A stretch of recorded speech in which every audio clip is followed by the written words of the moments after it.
Dugyutans at pambababoy ginawa rito sa Center Island. Wala na silang malasakit sa pagpapahalaga. Halos araw-araw na lang pati barangay kinakalaban ng mga residente rito. Napabayaan na po ang Maynila. Grabe tayo, no? Ginawa nila rito. Ganyan. Parang natagpapayatas na kaya paul-paul sila na kaya tawag ng tapon.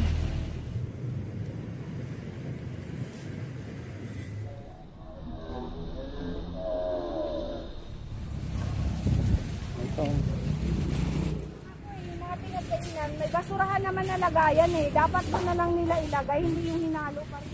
Pinaganda yung Center Island. Binababoy ng mga walang magawa. Pero binaboy naman ng mga tiga rito. Hindi nila binigyan ng respeto at pagpapahalaga to.